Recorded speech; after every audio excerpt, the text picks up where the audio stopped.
quand je me suis marié, j'ai gardé le silence sur l'entreprise de 50 millions de dollars que j'avais héritée de mon grand-père. Dieu merci, je l'ai fait, car le lendemain du mariage, ma belle-mère est arrivée avec un notaire et m'a forcé à la lui céder. Je m'appelle Amani, j'ai 28 ans. Le soleil matinal inondait la cuisine de la magnifique nouvelle maison. J'ai souri, respirant l'odeur du café frais. C'était le premier jour de ma nouvelle vie. Mon mari Marcus dormait encore à l'étage. Je n'avais jamais été aussi heureuse. J'étais tellement perdue dans l'instant que j'ai sursauté lorsque la porte arrière a coulissé. Ma nouvelle belle-mère, Brenda, se tenait là, non pas dans la robe du mariage, mais dans un tailleur strict. Derrière elle se trouvait la sœur de Marcus, Chloé. Je ne savais même pas que Chloé avait une clé. Elle était avocate d'affaires et on aurait dit qu'elle sortait tout juste d'un tribunal. Ses talons claquaient bruyamment sur le sol en marbre. Amani, Chloé, vous êtes toutes les deux ici si tôt, ai-je dit, essayant de garder une voix légère. Marcus dort encore. Brenda est passée devant moi et s'est assise en bout de l'îlot de cuisine. Son visage était froid. Je ne suis pas ici pour une visite de courtoisie, a-t-elle dit. Assieds-toi. Nous avons des affaires à discuter. Chloé est restée debout. Elle a regardé autour de la cuisine avec un petit sourire méprisant. Tu as l'air très à l'aise ici. Ne t'habitue pas trop. Elle a ensuite laissé tomber une épaisse pile de documents sur le comptoir devant moi. Lis ça. Mes mains tremblaient légèrement alors que je prenais le dossier. Qu'est-ce que c'est? Ai-je demandé. Je ne comprends pas. C'est un transfert légal, a dit Brenda, la voix impatiente. Marcus nous a tout raconté sur ce petit fonds fiduciaire que ton grand-père t'a laissé. Très mignon. Mais tu fais partie de cette famille maintenant. Et dans cette famille, on ne garde pas de secrets. Tes biens sont les biens de Marcus. Il doit les gérer correctement. J'ai feuilleté les pages. Mes yeux ont parcouru le jargon juridique. Transfert d'actifs. Contrôle fiduciaire. J'ai levé les yeux, confuse. On dirait que vous voulez que je donne à Marcus le contrôle de mon héritage. Chloé a ri. Ce n'était pas un son agréable. On ne veut pas que tu fasses quoi que ce soit, chérie. On te le dit. C'est la procédure standard. Maintenant, signe. Maintenant, signe. Mon cœur martelait mes côtes. J'ai fixé la page de couverture. Il était simplement écrit « Accord de gestion d'actifs ». J'ai tourné la deuxième page, puis la troisième. Le langage était un jargon juridique dense que je ne pouvais pas comprendre. Qu'est-ce que c'est? Ai-je demandé à nouveau, ma voix à peine un murmure. Je ne comprends vraiment pas. Brenda a soupiré, un son de pure impatience comme si elle expliquait quelque chose de simple à un enfant. C'est un document juridique, Amani, a-t-elle dit, sa voix dégoulinant de condescendance. Marcus nous a tout raconté sur ce petit fonds fiduciaire que ton grand-père t'a laissé. C'est très mignon, un bon point de départ. Mais tu es marié maintenant. Tu fais partie de cette famille. Et dans cette famille, nous consolidons nos actifs. Ta propriété appartient à Marcus maintenant pour une gestion appropriée. J'ai scanné la page à nouveau, et mon sang s'est glacé. Mes yeux ont accroché une phrase spécifique. Transfert du contrôle fiduciaire du Trust Elias. C'est un document de transfert, ai-je dit, les mots se coinçant dans ma gorge. Vous voulez que je donne à Marcus le contrôle de tout mon fonds fiduciaire? Chloé s'est moquée, tapant son long ongle contre le comptoir en marbre. Arrête d'être si dramatique. C'est juste une formalité. C'est ton mari. Il a besoin d'accéder à tes actifs pour planifier ton avenir. Vos deux avenirs. Tu ne veux pas être difficile le premier jour de ton mariage. Tu penses à ce que ça donne? J'ai regardé la ligne de signature qui m'attendait. Ce n'était pas juste. Mon grand-père, il avait mis ça en place pour moi. C'est compliqué. Brenda s'est penchée, son sourire disparut. Qu'est-ce qu'il y a de compliqué là-dedans? Tu te maries. Tu joins ta vie à la sienne. Cela inclut tes finances, ou comptais-tu cacher ça de lui, de nous? Est-ce le genre de femme que tu vas être? Amani la trompeuse? Non, ce n'est pas ça du tout, ai-je dit, me sentant acculé. C'est juste. Je ne m'attendais pas à ça. Pas aujourd'hui. Chloé a soupiré plus fort cette fois. Écoute, a-t-elle dit, prononçant mon nom comme s'il avait mauvais goût. On n'a pas toute la journée. Nous avons des rendez-vous. Marcus a des besoins. Cette famille a des objectifs financiers. Ton petit fonds peut t'aider à garantir un acompte sur une propriété d'investissement convenable. Il est temps de contribuer. Signe juste les papiers. C'est simple. Signe-le juste, Amani. La voix de Chloé était tranchante, coupant le calme matinal. Elle a poussé le stylo à travers l'îlot. Ce n'est pas si difficile. J'ai fixé le stylo noir. L'éclat de son clip argenté m'a soudainement rappelé la clé du vieux bureau de mon grand-père. Le souvenir m'a frappé avec la force d'un coup physique. J'avais 21 ans à nouveau, assise dans son grand fauteuil en cuir, l'odeur des vieux livres et de sa fumée de cigare dans l'air. Elias, mon grand-père, était assis en face de moi. Il a poussé un épais dossier relié en cuir sur son bureau en acajou. C'est ça, Amani. 50 millions de dollars, a-t-il dit si calmement. Et une cible dans ton dos pour le restant de tes jours. J'avais bégayé. Grand-père, je ne peux pas, il a levé la main, les yeux gentils mais sérieux. Tu peux et tu le feras. Mais tu dois être intelligente. Ils viendront pour ça. Des hommes, des amis, même la famille. Ils te souriront en face, te diront qu'ils t'aiment, et tout le temps ils essaieront de mettre la main dessus. Ils n'aimeront que ton argent, Amani, pas toi. Je me souviens de ma peur. Comment saurais-je à qui faire confiance? Tu ne sauras pas, a-t-il dit. Pas au début. Alors, je t'ai construit une forteresse. Ce trust est une forteresse, et chaque forteresse a besoin d'une trappe. Il a souri, puis un sourire lent et malin. Appelons ça la clause du piège fiduciaire. Si jamais quelqu'un essaie de te forcer, de te tromper ou de t'épouser juste pour obtenir ceci, leur acte même de cupidité sera leur perte. Ce document te protégera quand je ne le pourrai pas, mes yeux sont revenus au présent. La cuisine semblait plus froide. Brenda tapait du pied avec impatience. Tu es sourde, mon enfant? Signe le papier. Ma main était parfaitement stable maintenant. La peur avait disparu, remplacée par une clarté froide et tranchante. J'ai regardé le document que Chloé avait si fièrement rédigé. Mes yeux ont scanné le texte. Tous les actifs, fonds et propriétés détenus au sein du Trust Elias. Valeur estimée 500 000 dollars. 500 000 dollars. J'ai failli rire. Ils avaient fait tout ça, toute cette mascarade élaborée et cruelle pour 500 000 dollars. Marcus, il avait dû fouiner à un moment donné. Il avait dû trouver un vieux relevé, un compte que mon grand-père avait mis en place et rapporter cela à sa famille avide. Ils avaient construit tout ce mariage, toute cette union sur une fraction de la vérité. Ils ne s'étaient même pas trompés de nom. Le Trust Elias n'était que le petit compte de gestion. Genesis Legacy, la société mère de 50 millions de dollars, n'était mentionnée nulle part sur ce document frauduleux. Ils n'avaient aucune idée de ce à quoi ils avaient vraiment affaire. Ils pensaient braquer une épicerie alors qu'ils essayaient de renverser une réserve fédérale. Et ils venaient de tomber droit dans le piège que mon grand-père leur avait tendu. Le bruit de pas dans les escaliers m'a fait relever la tête. Marcus. Il était enfin réveillé.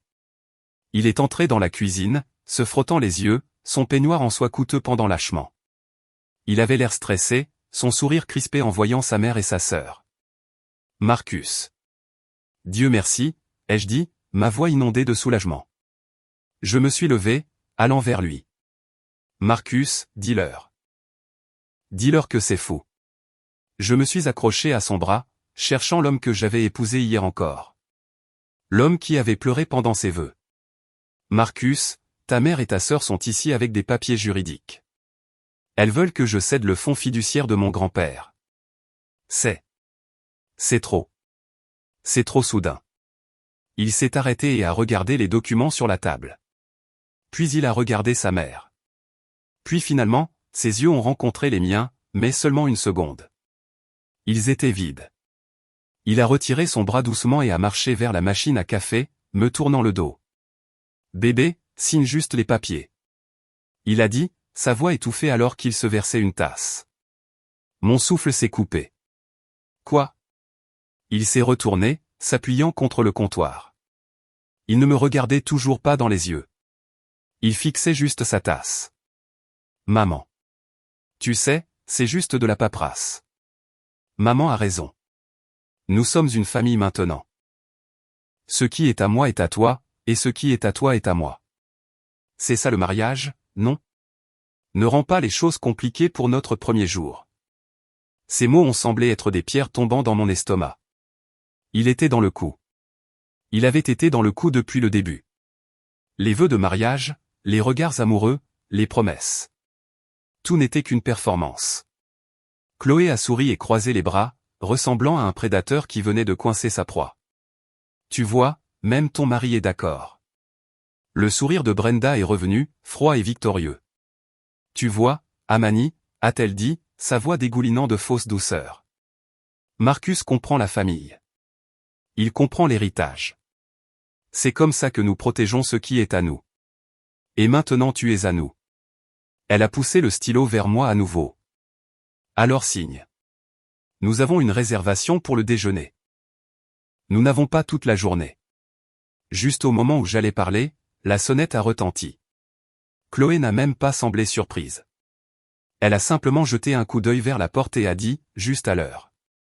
Un instant plus tard, un homme mince dans un costume légèrement froissé est entré. Il portait une lourde mallette en cuir. Il a hoché la tête professionnellement vers Chloé, m'ignorant complètement. Voici Monsieur Price, notre notaire, a dit Chloé, la voix pleine de fausse efficacité. Nous l'avons appelé à l'avance pour faciliter les choses, pour nous assurer que tout est parfaitement légal et réglo. L'homme, Monsieur Price, a ouvert sa mallette sur le comptoir de la cuisine. Il a sorti un tampon à l'aspect officiel et un tampon encreur. Il n'a pas dit un mot. Il m'a juste regardé avec attente. C'était ça. Le grand jeu. Mon mari, sa mère, sa sœur, et maintenant un étranger me coinçant dans ma propre cuisine moins de 24 heures après mon mariage. J'ai regardé Marcus une dernière fois. Il m'a fait un petit signe de tête sec, un signe qui disait « Fais-le ». Finiant. J'ai senti la dernière once de chaleur quitter la pièce. La voix de mon grand-père a résonné dans ma tête. Laisse-les croire qu'ils ont gagné. Le piège n'est un piège que s'ils y entrent volontairement. Je savais que cet homme, Monsieur Price, n'était pas sur la liste approuvée de mon grand-père. Je savais que le document devant moi ne valait rien. Je savais que ma signature n'était qu'un appât. J'ai pris une profonde inspiration, laissant mes épaules s'affaisser. Je me suis fait paraître vaincu comme la pauvre fille simple qu'il croyait tout ce que j'étais. D'accord, ai-je dit, ma voix juste assez forte pour être entendue. Si c'est ce qu'il faut pour faire partie de la famille, si cela rendra Marcus et vous heureux, je signerai. Le visage de Brenda s'est illuminé, un large sourire de requin. Chloé a juste souri en coin, ayant déjà l'air victorieuse. J'ai pris le stylo que Chloé avait laissé sur la table. Ma main était stable, mais j'ai forcé un petit tremblement alors que je tendais la main vers le document. J'ai cliqué sur le stylo. J'ai signé mon nom, Amani Elias Preston, sur la ligne. Brenda a laissé échapper un petit soupir de triomphe. Monsieur Price s'est avancé immédiatement. Il a pressé son tampon sur le tampon encreur puis l'a claqué sur le papier avec un bruit sourd et définitif. Il a fermé le document et l'a tendu directement à Chloé. Chloé l'a pris, ses doigts se refermant autour du dossier comme si on venait de lui remettre $1 million, ce qu'elle pensait avoir.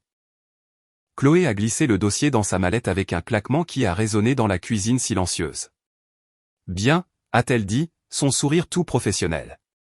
Maintenant que c'est réglé, il y a juste un dernier petit détail administratif. J'ai regardé, l'estomac noué, alors qu'elle sortait un deuxième document beaucoup plus fin de sa mallette. Juste une page. Elle l'a glissé sur l'îlot vers moi avec le stylo. Brenda a soupiré comme si c'était elle qui était dérangée. Honnêtement, les choses qu'on doit faire pour la protection juridique de nos jours. J'ai regardé le papier. Le titre en haut était clair. Accord post-nuptial. Mes yeux ont scanné le premier paragraphe. Je, Amani Preston, renonce par la présente à toute réclamation présente et future sur les actifs, propriétés et avoirs actuels et futurs de Marcus en cas de séparation ou de divorce. J'ai levé les yeux vers Chloé. Ma voix était plate. Ça dit que je n'ai rien si on divorce. Chloé a haussé les épaules, examinant ses ongles. C'est un post-nuptial, chérie. C'est juste pour garder les choses claires. Ça protège Marcus de tout malentendu par la suite. Brenda est intervenue, la voix pleine de fausse sympathie. C'est juste pour protéger les actifs de la famille, tu sais, ceux pour lesquels Marcus a travaillé si dur. Tu comprends? Une femme qui arrive. Eh bien, nous devons juste être prudents. Je me suis tourné vers mon mari, l'homme qui avait juré moins de 24 heures plus tôt de m'aimer et de me chérir. Marcus, il ne voulait pas croiser mon regard. Il a juste haussé les épaules en regardant le sol. Il a pris sa tasse de café. Bébé, c'est juste. C'est juste une formalité. Il a marmonné. Tu sais comment maman est avec ces choses-là. Ça la rendra heureuse. Signe juste. Ça ne veut rien dire. C'est juste pour sa tranquillité d'esprit. Il ne me regardait toujours pas, ça ne veut rien dire. Il a dit qu'il voulait que je signe un papier renonçant à tous les droits sur sa vie, une vie que je venais de rejoindre légalement, et il a dit que ça ne voulait rien dire. Le dernier morceau de mon cœur brisé s'est transformé en glace. La voix de mon grand-père était de retour dans ma tête. Ils te montreront qui ils sont, Amani. Crois-les quand ils le feront. J'ai pris le stylo. Tu as raison, ai-je dit, la voix vide. Juste une formalité. J'ai signé mon nom à nouveau, regardant l'encre sécher. Cette signature, tout comme la dernière, n'avait aucun sens. Mais ils ne le savaient pas. Ils pensaient qu'ils venaient de m'enfermer hors de leur monde tout en volant simultanément le mien. J'ai glissé le deuxième document de l'autre côté de l'îlot. Chloé l'a ramassé, ses yeux scannant ma signature, et un regard de triomphe complet s'est installé sur son visage. Elle a fait un petit signe sec à Brenda. Merveilleux, a dit Brenda, se levant et lissant sa veste de tailleur. Maintenant que les affaires désagréables sont réglées, nous pouvons tous nous détendre. Marcus a laissé échapper un souffle qu'il semblait avoir retenu. Il s'est approché et a passé ses bras autour de ma taille par derrière, embrassant mon cou. J'ai combattu l'envie de reculer. Merci de comprendre, bébé, a-t-il murmuré. Je t'ai dit que c'était juste une formalité. Il m'a retourné pour me faire face, son sourire semblant enfin détendu. Et en fait, maintenant que nous sommes sur la même longueur d'onde financièrement, il y a quelque chose dont je voulais te parler. Oh, ai-je dit, la voix creuse. Qu'est-ce que c'est? Il a jeté un coup d'œil à Brenda et Chloé qui regardaient cet échange avec un vif intérêt. Eh bien, c'est cette opportunité, a-t-il dit, sa voix prenant un ton excité et conspirateur. C'est une affaire unique, Amani. Une start-up technologique qui est sur le point d'entrer en bourse. Mon pote m'a donné un tuyau, mais la mise de départ est de 100 000 $ et la date limite est vendredi. Il a serré mes mains. Je pensais que maintenant que nous fusionnons nos actifs, tu pourrais tirer ça de ton trust. Tu sais, pour nous, notre premier gros investissement ensemble. Je l'ai fixé. L'audace pure était stupéfiante. Moins de 5 minutes après m'avoir trompé pour que je signe l'abandon de mes droits, il essayait déjà de liquider mes actifs. 100 000 $? Ai-je demandé, laissant ma voix paraître hésitante et petite. C'est beaucoup d'argent, Marcus. Exactement, a-t-il rayonné. C'est pourquoi nous devons agir vite. Pense-y, bébé. On pourrait le doubler en un mois. On pourrait utiliser cet argent pour enfin construire notre avenir. J'ai regardé son visage avide et beau, le visage dont j'étais tombée amoureuse. Et je n'ai rien ressenti. Juste un vide froid. Alors, laisse-moi bien comprendre, ai-je dit. Tu veux que j'appelle ma banque tout de suite et que je demande 100 000 $? La même banque dont tu viens de me faire signer le transfert de contrôle à ton nom? Son sourire s'est élargi. Il a même ri comme si je venais de faire une blague intelligente. Oui, exactement, a-t-il dit en me tapotant le nez. Tu vois, nous sommes déjà une équipe. Tu penses déjà comme une partenaire. Maintenant tu comprends. Brenda et Chloé rayonnaient pratiquement. Elles ont rassemblé leurs mallettes, leur victoire complète. Brenda m'a tapoté l'épaule, un geste qui se voulait maternel mais qui ressemblait à une caresse sur la tête d'un chien. Merveilleux, a-t-elle dit. Maintenant, c'est une vraie famille. On se voit au dîner dimanche. Chloé a juste souri ce sourire mince et froid, et est sortie derrière sa mère. Marcus m'a embrassé le front. Ses lèvres étaient chaudes, mais le geste semblait glacé. Merci, bébé, a-t-il chuchoté. Merci de comprendre. Tu vois, ce n'était pas si dur. Maintenant, pourquoi n'appelles-tu pas ta banque pour lancer ce transfert? Je vais sauter sous la douche. Il m'a souri, un large sourire qui semblait sincère avant de se tourner et de monter les escaliers. J'ai entendu la lourde porte en chêne claquer en bas. J'ai écouté les pas de Marcus s'éloigner dans le couloir. J'ai entendu la douche s'allumer, et puis j'étais seul. Je suis resté parfaitement immobile au milieu de la cuisine. Le soleil matinal brillait sur le stylo qu'ils avaient laissé sur le comptoir. L'odeur du café était encore dans l'air. Lentement, le regard de la victime confuse et effrayée a quitté mon visage. Mes épaules se sont redressées. L'hésitation dans mes yeux a été remplacée par une concentration froide et dure. La femme qui tremblait il y a quelques instants avait disparu. À sa place se tenait la présidente de Genesis Legacy. J'ai marché vers les portes vitrées insonorisées donnant sur le jardin et j'ai sorti mon téléphone personnel. Pas le simple que Marcus connaissait, mais mon appareil professionnel crypté. J'ai appuyé sur le numéro 1 de ma composition abrégée. Ça a répondu à la première sonnerie. David, c'est moi, Amani. Sa voix était tout ce qu'il y a de plus professionnel. Dis-moi qu'ils l'ont fait, ai-je dit, ma voix basse et stable. Ils ont tout fait. Je pouvais presque l'entendre sourire. Tout. Le document de transfert frauduleux pour le Trust Elias. Le notaire illégal de Monsieur Price. L'accord post-nuptial renonçant à tous les droits sur les actifs de Marcus. Et pour couronner le tout, une demande décontractée de $100 000 pour un tuyau d'investissement chaud. David a laissé échapper un sifflement bas. Il a été plus minutieux que nous ne l'avions même prédit. La cupidité est étonnante. J'ai regardé le jardin. Alors, on y est? Actif. La voix de David était nette. Dès ta signature sur ce document frauduleux, oui, mais avec l'ajout du post-nup et la demande immédiate de fonds, c'est une activation propre. La clause 12B du piège fiduciaire est officiellement en vigueur. Le conseil a été notifié. Les enquêteurs sont en mouvement. L'audit financier complet sur Marcus, Brenda et Chloé commence maintenant. Chloé et Brenda sont entrées dans l'agence du centre-ville de la Boston Capital Bank avec l'air de femmes qui venaient de gagner à la loterie. Elles avaient attendu 2 heures angoissantes que Marcus leur envoie un SMS disant qu'Amani avait passé l'appel à sa banque. Quand aucun SMS n'est venu, l'impatience de Chloé l'a emporté. Elle a attrapé le dossier contenant les documents signés. Ça n'a pas d'importance, a-t-elle dit à Brenda. La paperasse est légale. Allons-y. Elles ont sauté la file d'attente et sont allées directement au bureau des clients privés où un directeur nommé Monsieur Harrison a levé les yeux poliment. Comment puis-je vous aider aujourd'hui, mesdames? Chloé a posé le dossier sur son bureau avec un bruit sourd. Je suis ici pour exécuter un transfert d'actifs. Mon client Marcus vient de se voir accorder le contrôle fiduciaire du Trust Elias par sa femme Preston.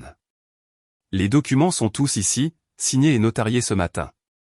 Brenda a souri, ajustant le col de sa veste. Nous sommes juste ici pour finaliser le transfert et avoir accès aux fonds. Monsieur Harrison a pris le dossier. Il l'a ouvert, a lu la page de couverture et s'est tourné vers son ordinateur. Le tapotement silencieux de son clavier était le seul son pendant une longue minute tendue. Brenda a commencé à taper du pied. Y a-t-il un problème? A-t-elle demandé, sa patience s'effritant déjà. Monsieur Harrison a continué à taper, cliquant plusieurs fois sur sa souris. Il s'est penché, lisant son écran attentivement. Finalement, il a fait pivoter sa chaise pour leur faire face. Son expression était polie, mais ferme. Je crains de ne pas pouvoir traiter ce transfert. Le sourire de Chloé s'est évanoui. Que voulez-vous dire par vous ne pouvez pas le traiter? C'est un document notarié légal. Je suis avocate. Je connais mes droits. Je comprends cela, madame, a dit Monsieur Harrison calmement. Cependant, le Trust Elias a des protocoles extrêmement spécifiques. Ce document a été notarié par un Monsieur Jerry Price. Chloé a craqué. Oui, un notaire certifié pour le Commonwealth du Massachusetts. Ces références sont dans le dossier. Monsieur Harrison a secoué la tête lentement. C'est peut-être le cas, mais il n'est pas sur la liste des signataires autorisés pour ce trust. Les statuts du Trust Elias spécifient que tout changement de contrôle fiduciaire ne peut être authentifié que par l'un des 3 notaires approuvés dans tout le pays. Monsieur Jerry Price n'est pas l'un d'eux. Quoi? Chloé s'est levée, la voix s'élevant. C'est insensé. C'est une absurdité bureaucratique. Êtes-vous en train de me dire que ce document est nul parce que nous avons utilisé le mauvais gratte-papier? Je vous dis, madame, que cette demande est refusée. Les protocoles de sécurité du Trust Elias sont absolus. Nous ne pouvons pas et ne traiterons pas ce transfert. Brenda avait l'air confuse et furieuse. Appelle juste Marcus. Appelle cette fille. Fais-les venir ici.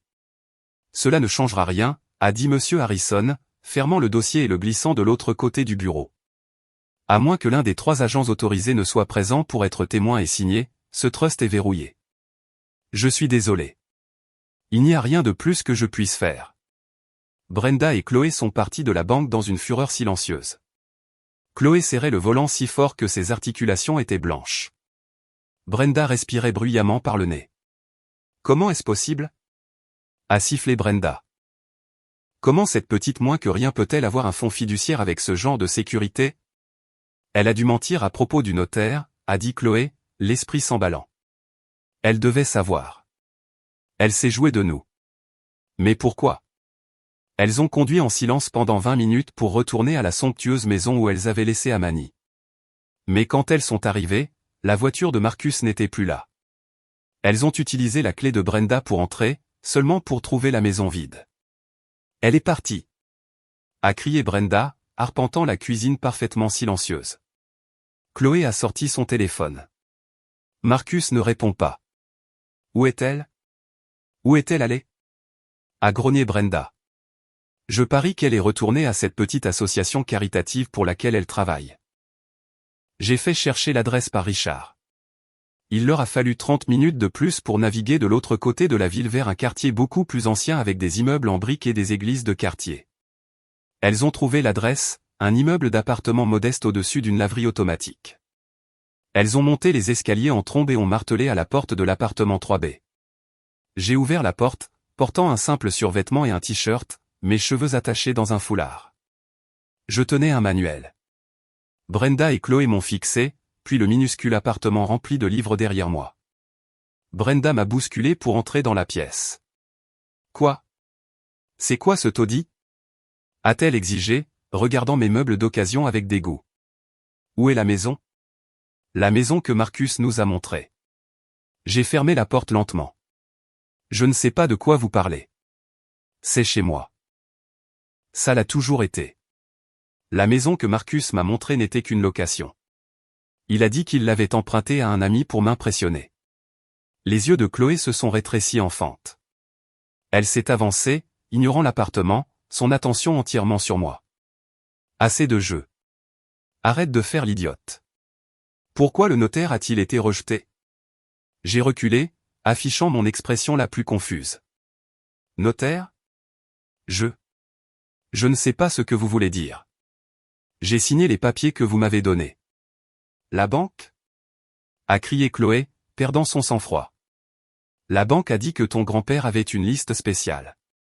Pourquoi ne nous as-tu pas dit? Je ne sais pas, ai-je bégayé, laissant mes yeux s'emplir de larmes. Je travaille juste à l'association à but non lucratif. Je ne sais rien des listes juridiques complexes. Mon grand-père était très vieux jeu et prudent. Peut-être qu'il me protégeait juste. J'ai signé les papiers. J'ai fait ce que vous avez demandé. Je venais de finir de préparer une tasse de thé quand mon téléphone a sonné, l'écran clignotant avec le nom de Marcus. Je l'ai laissé sonner 2 fois avant de répondre, prenant une inspiration pour stabiliser ma voix dans une confusion légère. Marcus, tout va bien? Sa voix a explosé à travers le haut-parleur, rapide et dur. Tout le charme du mariage avait disparu. Amani, où est l'argent? J'ai besoin de ces 100 000 $. La date limite pour l'investissement est vendredi. Qu'est-ce que tu fais? Pourquoi rends-tu ça si difficile? Ma main s'est serrée sur ma tasse de thé. Marcus, j'essaie. Je te l'ai dit. Je suis allé à la banque comme tu as demandé, mais ils ont dit. Ils ont dit que le notaire n'était pas le bon. Ils ont dit qu'il y a une liste. Les règles de mon grand-père sont tellement compliquées.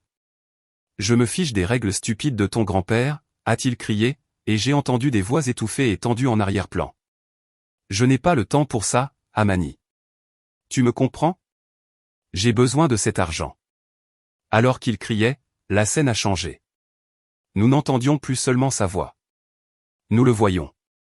Il n'était pas dans un bureau ou la belle maison. Il était dans une arrière-salle sombre et enfumée. Des hommes jouaient aux cartes à une table voisine, et se tenant directement derrière Marcus, si près que son ombre tombait sur lui, se trouvait un grand homme imposant en veste de cuir. Un bookmaker.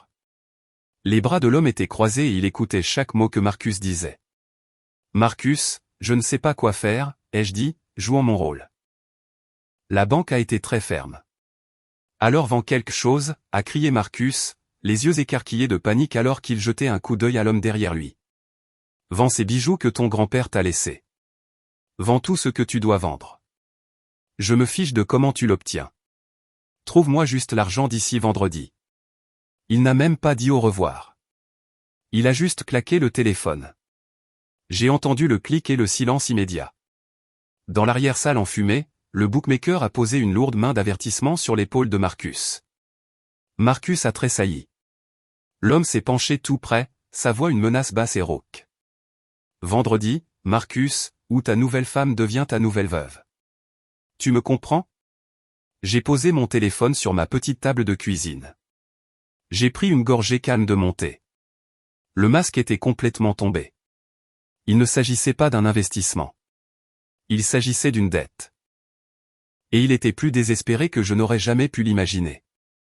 Chloé était furieuse. Elle était assise dans son élégant bureau d'avocate du centre-ville, fixant le document inutile qu'Amani avait signé. Le rejet de la banque résonnait dans ses oreilles. Pas sur la liste autorisée. C'était humiliant. Elle venait de raccrocher avec Brenda, qui était hystérique après avoir trouvé Amani dans ce petit appartement dégoûtant. Elle s'est jouée de nous, Chloé, avait hurlé Brenda. Jouée de nous comme des imbéciles. La mâchoire de Chloé s'est serrée. Très bien, s'est-elle dit, ouvrant un nouveau modèle juridique sur son ordinateur. Si la petite travailleuse caritative veut être têtue, on va jouer à un jeu différent. Elle n'était pas seulement avocate d'affaires. Elle savait comment utiliser les tribunaux comme une arme. 2 jours plus tard, on a frappé sèchement à la porte de l'appartement d'Amani. Elle a ouvert pour trouver un homme à l'air sévère en costume. Amani Preston? A-t-il demandé. Oui. Vous êtes assigné. Il lui a tendu une épaisse enveloppe et est parti sans un autre mot. Amani a fermé la porte, les mains stables. Elle s'est assise sur son petit canapé et a ouvert l'enveloppe. C'était exactement ce que David avait prédit, une poursuite intentée par son mari, Marcus, et représentée par sa sœur Chloé. Elle a lu les accusations, chacune plus absurde que la précédente. La poursuite exigeait que le tribunal applique le transfert du trust Elias évalué à 500 000 $. Elle accusait Amani de refus de coopérer et de dissimulation frauduleuse d'actifs matrimoniaux. Elle la dépeignait comme la trompeuse, une nouvelle épouse cachant intentionnellement de l'argent à son mari aimant et confiant. Il la poursuivait officiellement pour honorer un document qu'ils avaient créé frauduleusement. Alors qu'elle lisait la dernière page, son téléphone a sonné. C'était Brenda. Amani a répondu, mettant l'appel sur haut-parleur. Je suppose que tu as reçu notre petite livraison, a ronronné la voix de Brenda, dégoulinant de triomphe. Je viens de la voir, a répondu Imani, sa voix soigneusement neutre. Brenda a ri, un son bref et sec. Je te l'avais dit, Amani. Je t'avais dit que ma famille gagne toujours. Tu aurais dû être une bonne petite femme et signer quand tu en as eu l'occasion. Maintenant, on va tout prendre de toute façon, et on s'assurera que tout le monde à Boston sache quelle femme trompeuse et ingrate tu es vraiment. On se voit au tribunal, chérie. Brenda a raccroché. Imani a regardé la poursuite sur ses genoux. C'était la dernière pièce à conviction dont elle avait besoin. Ils n'avaient pas seulement été avides, ils étaient maintenant activement malveillants. Elle a pris son propre téléphone. David, a-t-elle dit. Elle l'a fait. Elle a déposé la plainte. Chloé était assise dans son bureau, se sentant suffisante. La poursuite était déposée. Cette petite travailleuse caritative était probablement terrifiée, pleurant dans ses oreillers bon marché. Elle lui avait donné 2 jours, et maintenant elle s'attendait à un appel larmoyant d'Amani, suppliant de régler l'affaire. Quand sa ligne privée a sonné, elle a souri en coin, supposant que c'était le début de la capitulation d'Amani. Elle a décroché, la voix douce et professionnelle. Chloé à l'appareil. Une voix d'homme a répondu, tout aussi professionnelle mais avec un tranchant froid. Est-ce Chloé, représentante légale de Marcus? Oui, c'est moi. Et vous êtes? Je m'appelle David Chen. Je suis conseiller juridique général pour Genesis Legacy. Nous appelons concernant la poursuite que vous avez déposée cette semaine contre notre cliente, Madame Amani Preston. Le front de Chloé s'est plissé. Elle s'est penchée en avant, coupant le son du téléphone une fraction de seconde. Genesis Legacy. Qui diable était-ce? Elle a remis le son. Je suis désolé. Je pense que vous avez le mauvais dossier. Ma poursuite est une affaire de relations domestiques concernant le Trust Elias. Elle n'a rien à voir avec un héritage Genesis. Il y eut une légère pause à l'autre bout, suivie du bruit de papier remué. Non, madame. La voix de David était patiente, presque comme s'il parlait à un élève lent. J'ai votre dossier juste ici. Vous poursuivez Madame Amani Preston, tentant de l'obliger à transférer des actifs du Trust Elias à votre client Marcus. Est-ce correct? Oui, a dit Chloé, son irritation grandissant. C'est exactement ce que j'ai dit. Alors, si vous n'êtes pas son avocat pour ce trust, pourquoi m'appelez-vous? Et qu'est-ce que Genesis Legacy? Ça, a dit David, sa voix devenant presque amusée, c'est le point central de mon appel. Vous voyez, le Trust Elias n'est pas une entité autonome. C'est simplement le petit compte administratif privé de sa société mère, Genesis Legacy. Le stylo de Chloé s'est arrêté de bouger sur son bloc-notes. Société mère. C'est exact. La société mère, Genesis Legacy, dont Madame Amani Preston est la seule propriétaire et présidente.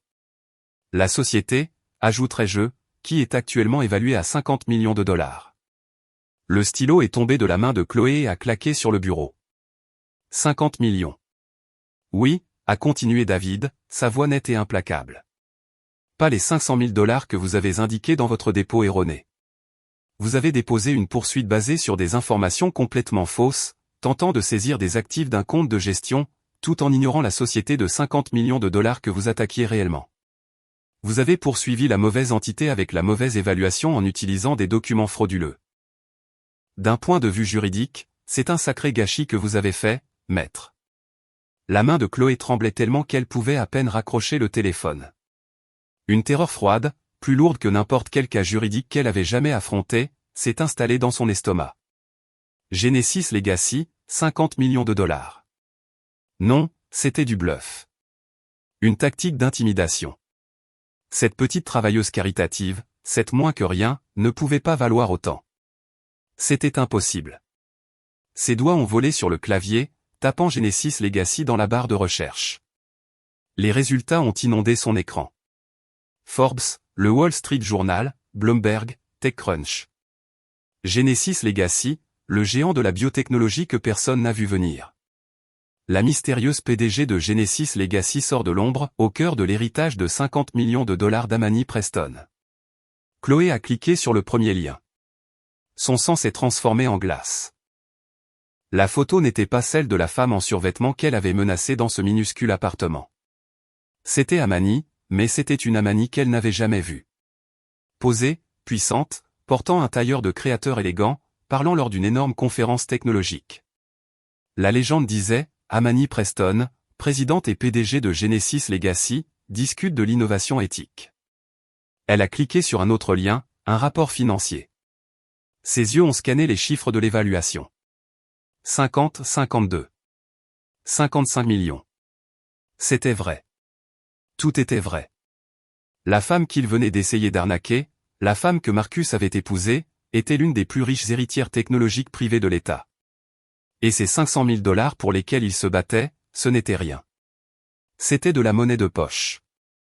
C'était l'appât dans le piège. La porte de son bureau s'est ouverte brusquement, la faisant sursauter. Marcus et Brenda sont entrés en trombe, leur visage rayonnant d'une anticipation avide. Alors? A exigé Brenda. Comment ça s'est passé? Tu lui as mis la peur de Dieu? Marcus riait déjà, frappant dans ses mains. Elle appelle probablement sa petite banque en ce moment même, les suppliant de débloquer l'argent. Je vous l'avais dit qu'elle craquerait. Quand est-ce qu'on touche les 500K, Serette? Chloé les a fixés. Son visage était blanc comme un linge. Elle a regardé son frère arrogant et sa belle-mère suffisante, et elle a ressenti une vague de nausée. Ils n'avaient aucune idée de ce qu'ils avaient fait. Ils n'avaient aucune idée de ce qu'elle avait fait. Qu'est-ce qu'il y a? Le sourire de Brenda s'est effacé. Pourquoi as-tu cet air-là? Quelque chose a mal tourné avec la poursuite? Chloé a lentement tourné son écran d'ordinateur pour qu'il voie l'article de Forbes avec la photo puissante d'Amani, et le titre était en plein centre. Le rire de Marcus est mort dans sa gorge. Il a plissé les yeux vers l'écran. Quoi? C'est quoi ce Genesis Legacy? Qui est? C'est Amani? Brenda s'est penchée, ses yeux s'écarquillant d'incrédulité en lisant les chiffres.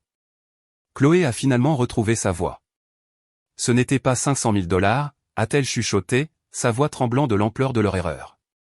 C'est 50 millions. Chloé fixait toujours l'écran, son esprit incapable de traiter les chiffres. 50 millions. 50 millions. Marcus respirait lourdement derrière elle. Serait, quoi? Qu'est-ce que ça veut dire? Brenda, qui s'était effondrée dans la chaise client en cuir coûteuse de Chloé, avait l'air de s'évanouir. Ça veut dire qu'elle est riche. Plus riche que nous, plus riche que Dieu. Avant que Chloé ne puisse même commencer à formuler une réponse, sa ligne privée a sonné à nouveau, le même numéro qu'avant. David Chen. Sa main tremblait en décrochant le combiné. Quoi? A-t-elle dit, sa voix un croassement sec. Ah, maître Chloé, bien, vous êtes toujours là. La voix de David était brillante, presque joyeuse. J'avais juste un dernier point d'ordre. Un peu de ménage, pourrait-on dire. Quoi? Qu'est-ce que c'est? Eh bien, maintenant que vous êtes consciente de l'évaluation complète de Genesis Legacy, j'appelle formellement pour vous informer des implications juridiques de la poursuite que vous avez déposée hier. Le sang de Chloé s'est glacé. La poursuite. C'était basé sur les 500 000. C'était un malentendu. Oh, ce n'est pas un malentendu, maître, a dit David, l'amusement disparu de sa voix. En déposant cette plainte citant un document frauduleux et un notaire non autorisé dans une tentative de saisir des actifs, vous avez officiellement violé la clause 12B de l'accord de fiducie Elias. L'esprit de Chloé est devenu vide. Elle n'avait aucun souvenir d'une clause 12B. Clause 12B. C'est quoi, bon sang, la clause 12B? Ah, a dit David, c'est ma partie préférée. C'est la clause du piège fiduciaire. Vous voyez, Monsieur Elias était un homme très sage.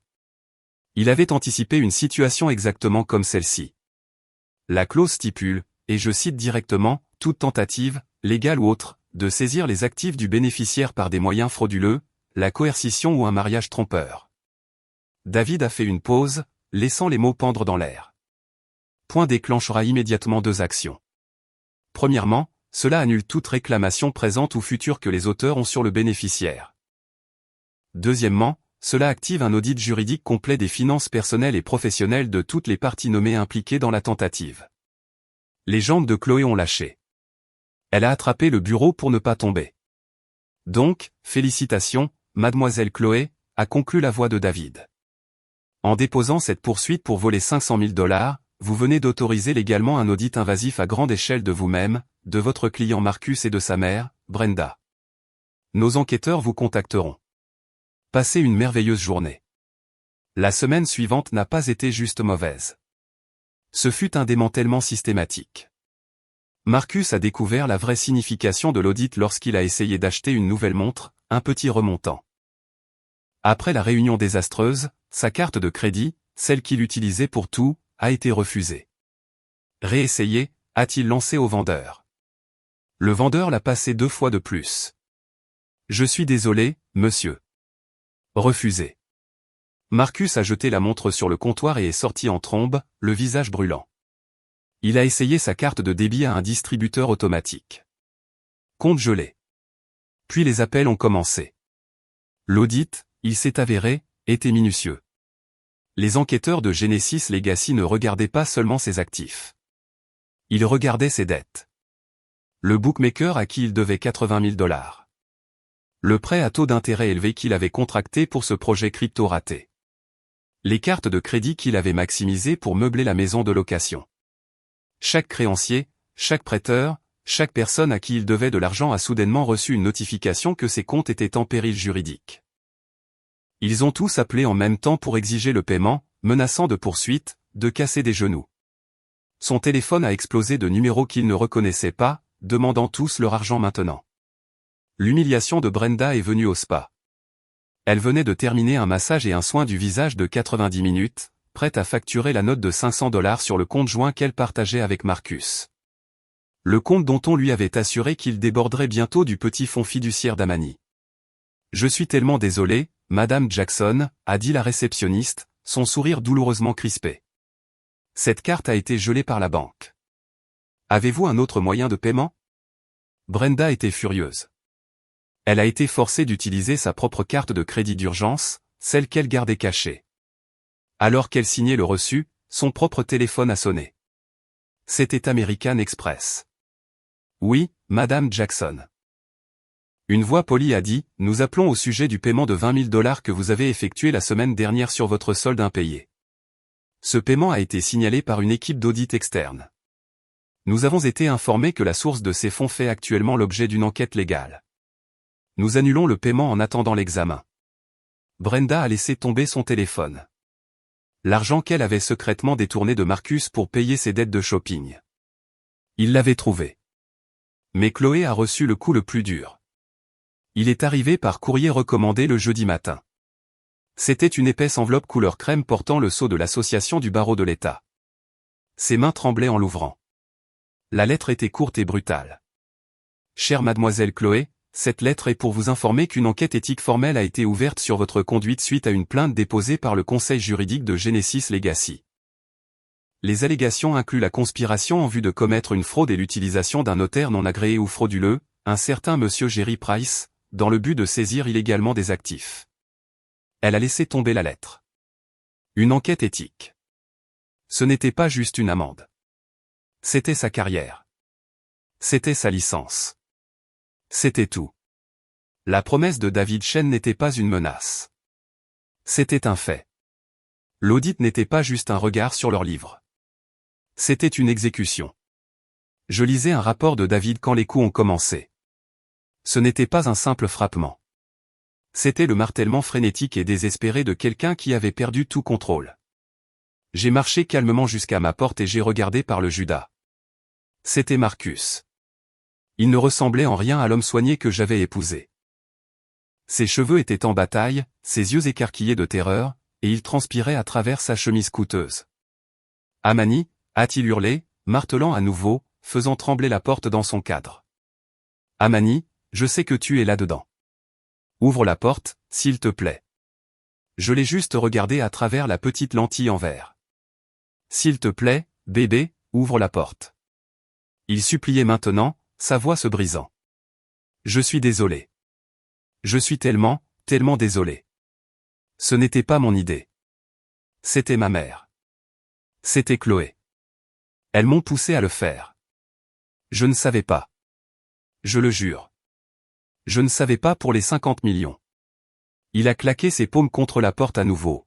« Amani, tu dois arrêter ça. Tu dois les rappeler. L'audit. Ils ont tout gelé. Mes comptes, mes cartes, tout. Les créanciers appellent. Les bookmakers. Imi, ils me traquent. Ils vont me casser les jambes. Ils ont dit qu'ils me tueraient. S'il te plaît, tu dois m'aider. » J'ai attendu que son sanglot désespéré s'apaise un instant. J'ai mis ma bouche près du bois de la porte. Ma voix était calme et stable. « Tu avais raison sur une chose, Marcus. » Il s'est figé. « Quoi? De quoi parles-tu? Tu m'as entendu? J'ai dit qu'ils essaient de me tuer. Aide-moi juste. Tu m'as dit de ne pas rendre les choses compliquées, ai-je dit, ma voix claire et froide. Tu as dit que nous étions une équipe. Tu as dit que tout n'était qu'une formalité. » Il est resté silencieux un instant, traitant mes paroles. La terreur dans ses yeux est devenue sombre. « Toi, a-t-il chuchoté. Puis il a rugi, sa voix résonnant dans le couloir alors qu'il claquait son poing contre la porte. « Toi tu as fait ça. Tu m'as piégé. Espèce de menteuse. Tu m'as piégé. J'ai reculé de la porte alors qu'il la frappait du pied, le bois gémissant sous l'impact. Tu vas payer pour ça, Amani. Tu m'entends? Tu ne t'en sortiras pas comme ça. Je l'ai entendu frapper la porte une dernière fois, un dernier cri guttural de rage, puis le bruit de ses chaussures coûteuses trébuchant alors qu'il redescendait les escaliers en courant. Je me tenais dans mon appartement silencieux. J'étais enfin en sécurité. Je me tenais dans mon salon, mon téléphone à la main, écoutant ses pas s'éloigner dans la cage d'escalier. J'étais sur le point d'appeler David, mais alors les pas se sont arrêtés. Je les ai entendus remonter, plus lourds cette fois, plus en colère. Il a recommencé à marteler la porte, non pas avec ses poings, mais avec son pied. La porte a frémi. Tu penses être si intelligente, n'est-ce pas? Sa voix n'était plus suppliante. C'était un grognement bas et menaçant. Tu penses que tu peux juste te cacher là-dedans après ce que tu as fait? Après m'avoir ruiné. J'ai levé mon téléphone et appuyé sur le bouton d'enregistrement. Tu vas payer pour ça, Amani. Il a grogné, sa voix étouffée mais claire à travers le bois. Je jure devant Dieu, tu paieras. Tu penses être en sécurité derrière cette porte verrouillée. Tu dois sortir un jour. Tu dois aller à ta voiture. Tu dois aller travailler. Il a frappé la porte à nouveau, fort. Et quand tu le feras, je t'attendrai. Tu ne me verras pas venir, mais je serai là. Tu m'as tout pris. Je vais tout te prendre. J'ai appuyé sur stop sur l'enregistrement et j'ai immédiatement composé le numéro de David. J'ai mis le téléphone à mon oreille. David, ai-je dit, ma voix parfaitement calme. Es-tu toujours en train de surveiller? Oui, j'ai tout entendu, a répondu David, sa voix sombre. La clause 12B était pour l'audit. Ça, c'est la clause 12C. Je sais, ai-je dit, marchant vers ma fenêtre et regardant la rue en bas. Clause 12C, une autre des petites protections brillantes de mon grand-père. Toute menace physique ou acte d'intimidation contre le bénéficiaire autorise automatiquement le trust à employer toutes les protections légales et civiles nécessaires. Il vient de la violer, ai-je dit, regardant deux officiers de police alertés par l'équipe de sécurité de David au moment où Marcus revenait, se garer tranquillement au bord du trottoir. Oui, il l'a fait, a dit David. Et j'ai déjà dépêché les autorités. Il devrait être là maintenant. Juste au moment où il le disait, j'ai entendu les pas lourds des officiers monter les escaliers. Je les ai entendus appeler Marcus Jackson. J'ai entendu la surprise de Marcus dire « Oui, qu'est-ce que c'est ? » « Monsieur, vous êtes en état d'arrestation pour menace criminelle. » J'ai écouté à travers ma porte. J'ai entendu la bousculade. J'ai entendu Marcus crier « Quoi ? Vous ne pouvez pas être sérieux. Ma femme, c'est elle la criminelle. » J'ai entendu le clic des menottes. J'ai entendu ses cris furieux et impuissants alors qu'il le traînait dans les escaliers. J'ai regardé par mon Judas une dernière fois. Le couloir était vide. C'était enfin fini. L'arrestation de Marcus Jackson pour menace criminelle, couplée aux rumeurs explosives sur un héritage de 50 millions de dollars et un mystérieux piège fiduciaire, a mis le monde médiatique de Boston en ébullition. Des camionnettes de presse campaient devant mon petit immeuble d'appartement. Les forums en ligne explosaient de théories. Amani Preston était-elle une victime? Ou était-elle une veuve noire brillante et manipulatrice qui avait piégé son nouveau mari? Le récit échappait à tout contrôle.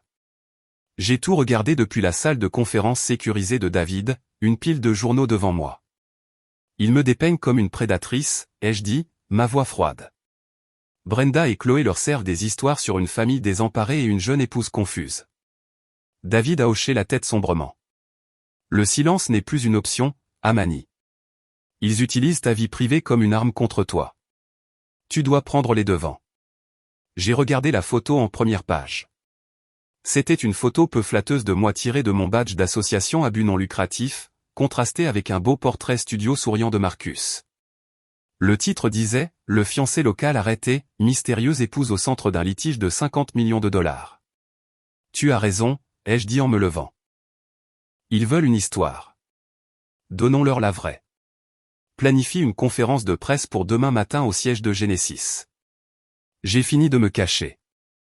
Brenda et Chloé, s'étant précipité pour payer la caution de Brenda en utilisant les derniers de ses actifs non gelés, ont vu l'alerte d'actualité sur l'ordinateur portable de Chloé.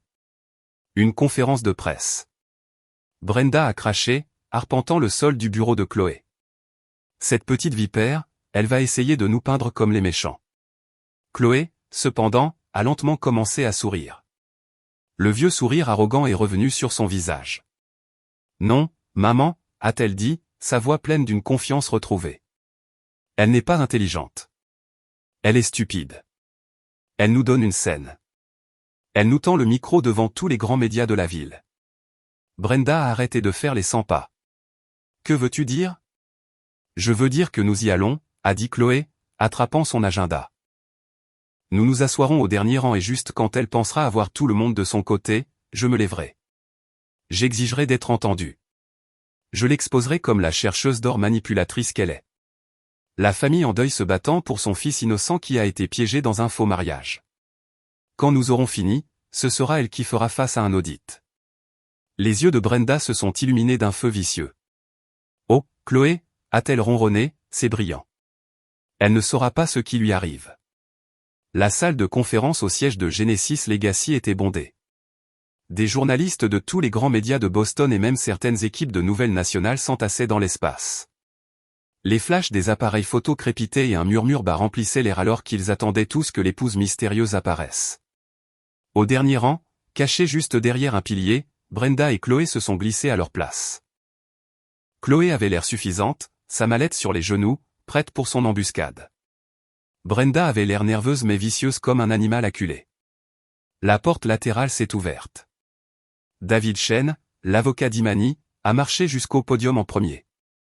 Mesdames et messieurs, Madame Amani Preston. La porte s'est ouverte plus grand. La femme qui est sortie n'était pas celle sur laquelle ils avaient lu. Elle n'était pas l'épouse désemparée et confuse. Elle n'était pas la petite employée d'association. C'était une personne différente. Emani portait un tailleur sur mesure impeccable d'un blanc éclatant et saisissant. Ses cheveux, qu'elle avait cachés sous des foulards, étaient maintenant coiffés en un afro élégant et puissant. Son maquillage était parfait. Elle ne se précipitait pas ni n'hésitait. Elle a marché vers le podium avec une confiance lente et délibérée qui irradiait l'autorité. Le seul son dans la pièce était le clic-clic-clic rapide d'une centaine d'appareils photo essayant de la capturer. Au dernier rang, Chloé a plissé les yeux. Qui est-ce? A-t-elle chuchoté à Brenda. Est-ce que c'est? Ça ne peut pas être. La main de Brenda a volé à ses perles, ses yeux écarquillés d'incrédulité. C'était Amani, mais ce n'était pas elle. Imani a atteint le podium. Elle n'a pas tapoté le microphone ni remué nerveusement ses papiers. Elle a simplement posé ses mains de chaque côté et a regardé la mère de visage. La salle est devenue complètement silencieuse. Sa voix quand elle a parlé n'était pas le murmure larmoyant qu'ils attendaient. Elle était claire, profonde et stable. Bonjour. Merci à tous d'être venus. Elle a fait une pause, les laissant la regarder, laissant l'image de cette femme remplacer le faux récit qui avait été créé. Il y a eu beaucoup de spéculations sur ma vie ces derniers jours. La plupart ont été incorrectes. Vous avez lu des histoires sur une épouse mystérieuse. Vous avez entendu des rumeurs sur une femme désemparée piégée dans une dispute familiale. Cette personne n'est pas ici aujourd'hui. Elle s'est penchée légèrement en avant. Je m'appelle Amani Preston et je suis la fondatrice, présidente et PDG de Genesis Legacy. Pendant des années, j'ai gardé ma vie professionnelle privée. Je l'ai fait pour une raison. Je voulais trouver un partenaire qui m'aimerait pour qui je suis, pas pour ce que je vaux. J'ai travaillé dans une association à but non lucratif. J'ai vécu dans un appartement simple. Je voulais plus que tout construire une vie basée sur une connexion authentique, pas sur des états financiers. Je pensais avoir trouvé ça. Je pensais avoir trouvé un homme qui m'aimait. Au lieu de cela, j'ai trouvé une famille qui prévoyait de me frauder avant même que le gâteau de mariage ne soit coupé. Moins de 24 heures après avoir dit « je le veux », ma nouvelle belle-mère, Brenda, et ma nouvelle belle-sœur, Chloé, se sont présentées chez moi. Elles n'étaient pas là pour célébrer. Elles étaient là pour collecter. Elles m'ont présenté ce document. J'ai levé une copie de l'accord de transfert frauduleux. La caméra a zoomé. Ce document, qu'elle prétendait être une formalité, était une tentative de transférer illégalement le contrôle de mes actifs à mon nouveau mari, Marcus. Elle croyait que mon héritage était modeste, 500 000 $, et elles étaient désespérées de mettre la main dessus. Quand j'ai hésité, elles m'ont mis la pression. Quand j'ai demandé mon mari, il est descendu et m'a dit, signe juste, bébé. Ne rends pas les choses compliquées. Alors, je l'ai fait. J'ai signé le papier. Ce qu'elle ne savait pas, c'est que tout le document était une fraude, non seulement moralement, mais légalement. J'ai levé un deuxième morceau de papier. Ceci est une lettre certifiée du Commonwealth du Massachusetts. Elle confirme que le notaire qu'elles ont amené chez moi, Monsieur Jerry Price, n'est pas et n'a jamais été un notaire public agréé dans cet État. Le tampon qu'il a utilisé était un faux. La signature qu'il a fournie était une falsification. Tout le transfert était un acte de fraude criminelle orchestré par une avocate agréée, Chloé, et mon mari. Ils ne m'ont pas seulement demandé de l'argent. Ils ont conspiré pour le voler en utilisant mon mariage comme arme. La salle était totalement silencieuse. À l'arrière, Chloé s'était raidie, son visage un masque de pure panique non dissimulée. Mais leur conspiration ne s'est pas arrêtée là. Après avoir cru avoir sécurisé tout mon héritage, leur mouvement suivant a été d'essayer de le liquider. Mon mari Marcus m'a informé qu'il avait une opportunité d'investissement unique nécessitant 100 000 $. Il a exigé que je lui procure cet argent immédiatement. Quand j'ai expliqué que la banque de mon grand-père avait des règles complexes, il est devenu insistant. J'ai tenu un petit enregistreur numérique près du microphone.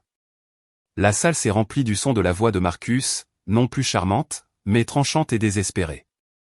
Je me fiche des règles stupides de ton grand-père. Je n'ai pas le temps pour ça, Amani. Tu me comprends? J'ai besoin de cet argent. Vends ces bijoux que ton grand-père t'a laissés. Vends tout ce que tu dois vendre. Je me fiche de comment tu l'obtiens. Trouve-moi juste l'argent d'ici vendredi. Le journaliste griffonnait furieusement. J'ai arrêté l'enregistrement et levé les yeux à nouveau. Quand je n'ai pas produit l'argent, et après que les tentatives de sa famille pour saisir le trust ont échoué, il est venu à ma résidence privée. Il ne demandait plus. Il menaçait. Soyez avertis que l'enregistrement suivant contient un langage perturbant. J'ai appuyé sur lecture à nouveau. La voix de Marcus, déformée par la rage, a rempli la pièce. Tu penses être si intelligente, n'est-ce pas? Tu penses que tu peux juste te cacher là-dedans après ce que tu as fait, après m'avoir ruiné. Tu vas payer pour ça, Imani. Je jure devant Dieu, tu paieras. Tu penses être en sécurité derrière cette porte verrouillée? Tu dois sortir un jour. Tu dois aller travailler. Et quand tu le feras, je t'attendrai. Tu m'as tout pris. Je vais tout te prendre. J'ai éteint l'enregistreur. Le silence dans la pièce était absolu. La famille de mon mari, Chloé et Brenda, croyaient avoir le droit de prendre ce que j'avais construit. Elles croyaient pouvoir utiliser mon mariage pour effacer mon identité et absorber mon héritage. Elles croyaient que j'étais faible, simple et seul. Elles avaient tort. Avant que les journalistes ne puissent même réagir, une voix a hurlé du fond de la salle. Ce sont des mensonges. Les caméras ont pivoté. Brenda était debout, le visage violet de rage, pointant un doigt tremblant vers moi. Elle ment. C'est elle la fraudeuse. Cette maison, la maison où ils vivent, c'est la maison de mon fils. Il a travaillé toute sa vie pour cette maison. Elle essaie de la lui voler. Elle essaie de le rendre sans abri. Une nouvelle vague de questions a éclaté alors que les journalistes criaient sur Brenda, puis sur moi. Madame Jackson, de quoi parle-t-elle? Amani, la maison est-elle au nom de votre mari? Je n'ai pas eu à répondre. David Chen s'est avancé, levant une main pour le silence. La salle s'est calmée une fois de plus. Madame Jackson se trompe, a dit David, sa voix calme et précise. Il a fait signe à un assistant, et un nouveau document a été projeté sur le grand écran derrière nous. C'était un acte de propriété. La maison en question, a continué David, la belle maison où ma cliente a reçu ces documents frauduleux n'a jamais appartenu à Marcus Jackson. Brenda s'est figée, la bouche entr'ouverte. En fait, a poursuivi David, elle a été achetée il y a 6 mois par Genesis Legacy. Vous pouvez voir l'acte juste ici. Les caméras se sont toutes tournées vers l'écran, capturant la preuve indéniable. Mais Marcus m'y a emmené, a bégayé Brenda, confuse. Il a dit que c'était à lui. Oui, il l'a fait, a convenu David. Vous voyez, le trust de Monsieur Elias contenait plusieurs dispositions pour tester le caractère de tout conjoint potentiel. C'en était une. Genesis Legacy a loué la maison à Monsieur Jackson sans frais, lui permettant de la présenter comme la sienne. C'était un test pour voir s'il était honnête sur sa propre situation financière ou s'il utiliserait un faux étalage de richesse pour tromper sa nouvelle partenaire. Il a fait une pause, laissant les implications s'imprégner. Il a échoué à ce test. Le contrat de location dépendait de sa bonne foi dans le mariage. En commettant une fraude, il a violé les termes. Le bail a été résilié ce matin. Monsieur Jackson a actuellement 24 heures pour quitter la propriété, qui appartient, comme elle l'a toujours fait, à Genesis Legacy. Un souffle collectif a traversé la salle. La maison, la belle et impressionnante maison. Ce n'était qu'une autre partie du piège. Les journalistes étaient en frénésie, criant des questions en même temps. Amani, depuis combien de temps ce test était-il prévu? Brenda, saviez-vous que la maison était une location? Chloé était figée, son esprit tournoyant. La maison, le notaire, les 50 millions, tout était un piège. Elle essayait de trouver un moyen de tourner cela pour reprendre le contrôle quand un journaliste du Boston Globe l'a repéré. Maître Chloé, a-t-il crié, pointant son microphone. Vous êtes avocate. Avez-vous conseillé à votre client, votre frère, de commettre cette fraude? Avez-vous rédigé ces documents frauduleux vous-même? Toutes les caméras se sont tournées vers elle. Chloé a ouvert la bouche, mais aucun son n'est sorti. Je peux répondre à ça. Une nouvelle voix, tranchante et autoritaire, a coupé le bruit. Une femme bien habillée et imposante dans la soixantaine s'est levée du troisième rang. La presse s'est tournée vers elle, confuse. Je m'appelle Elizabeth Warren. Aucun lien de parenté, a-t-elle dit avec un léger sourire sombre. Je suis la porte-parole du conseil disciplinaire de l'association du barreau de l'État. Un nouveau silence choqué est tombé sur la salle. Le sang de Chloé s'est glacé. Nous avons été alertés pour la première fois des irrégularités de mademoiselle Chloé il y a plusieurs jours par l'équipe juridique de Genesis Legacy concernant son utilisation d'un notaire frauduleux connu, Jerry Price. Je ne savais pas, a hurlé Chloé, trouvant sa voix. J'ai été induite en erreur. Vous aurez l'occasion de présenter votre cas lors de votre audience, mademoiselle Chloé, a dit Elisabeth, sa voix dénuée d'émotion. Cependant, après avoir été témoin de votre propre admission publique d'avoir déposé une poursuite pour saisir des actifs basés sur des documents que vous saviez douteux, et après avoir entendu l'enregistrement audio de votre client, Monsieur Marcus Jackson, admettre une conspiration, nous avons plus qu'assez de preuves. Des preuves de quoi? A chuchoté Brenda, la main sur le bras de Chloé. Elisabeth a regardé directement Chloé, ses yeux comme de l'acier. Sur la base des preuves présentées ici aujourd'hui et de notre propre enquête interne, le barreau de l'État émet une suspension d'urgence immédiate de votre licence d'exercer le droit en attendant une audience de radiation complète. Vos actions, incluant la conspiration en vue de commettre une fraude, le dépôt d'une poursuite trompeuse et la mauvaise conduite professionnelle, sont une disgrâce profonde pour cette profession. Les mots ont frappé Chloé comme un coup physique. Sa licence, sa carrière, toute son identité, c'était fini.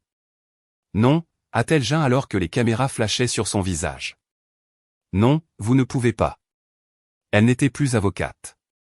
Elle n'était qu'une criminelle ordinaire exposée devant toute la ville. Le sourire suffisant et supérieur qu'elle avait porté toute sa vie s'est brisé.